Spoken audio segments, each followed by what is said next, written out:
My name is Ravin Mistry and I am the lead consultant anaesthetist for oesophago-gastric anaesthesia at the Regional OG Cancer Surgery Centre. Anaesthesia for this type of surgery is complex and is only practiced by highly qualified consultant anaesthetists who have a special interest in this type of surgery. An oesophagectomy is a major operation that involves at least two of the body's major cavities, the abdomen and the chest.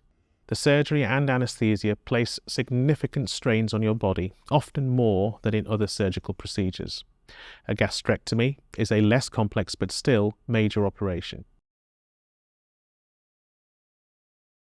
You will first meet a consultant anaesthetist at the one-stop clinic. At this stage, we will focus on your medical history, your physical fitness and a thorough review of investigations such as blood tests and exercise tests to get a clear picture of your general health and assess whether you will benefit from surgery to treat your cancer. Our priority is to ensure that from a health, nutrition and fitness perspective, everything is as good as it can possibly be before you proceed to surgery. We expect all our patients to fully commit to exercise programs from the time of their cancer diagnosis. We also ask that you don't smoke or drink alcohol and eat as healthily as possible. We aim to make sure that pre-existing conditions such as malnutrition, high blood pressure, kidney failure and diabetes are well controlled before your surgery. If such conditions are unstable before surgery, they can be associated with an increased risk of complications after the operation and potentially lead to a poorer long-term quality of life. An oesophagectomy can take in excess of 8 hours to complete, and you will be under general anaesthetic asleep for the entire duration. The anaesthetic for an oesophagectomy has some key differences compared to other types of surgery. Placement of a specific type of airway tube in your mouth, preferentially breathing through one or both lungs to facilitate surgery. Insertion of special drips in your neck and arms to administer medications and monitor you as closely as possible throughout the operation. You may have an epidural in your back to help provide effective pain relief after your operation. And we position your body in certain ways during the operation to help facilitate the different phases of the surgery.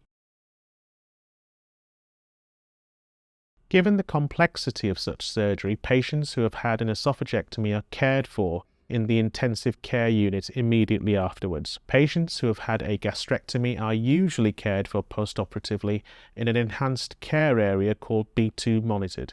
Close monitoring of you in the postoperative phase allows us to see your progress, and should any complications arise, allows us to pick up this quickly and provide appropriate early treatment when necessary.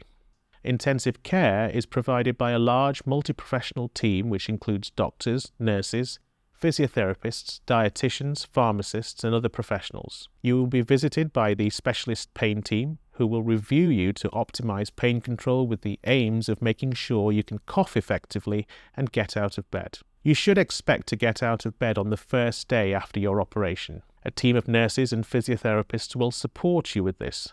Most patients leave intensive care after a few days. If complications occur, the intensive care team will work closely with the surgeons to treat these and support your body while it recovers. Complications usually result in a longer critical care and hospital stay and may involve treatments such as the support of a ventilator. It can be helpful to discuss what is important to you with your advocates prior to surgery so that they can help inform the doctors making decisions about your treatment if you're too unwell to take part in these conversations yourself. It is vitally important that we take every opportunity to reduce the risk of significant complications occurring.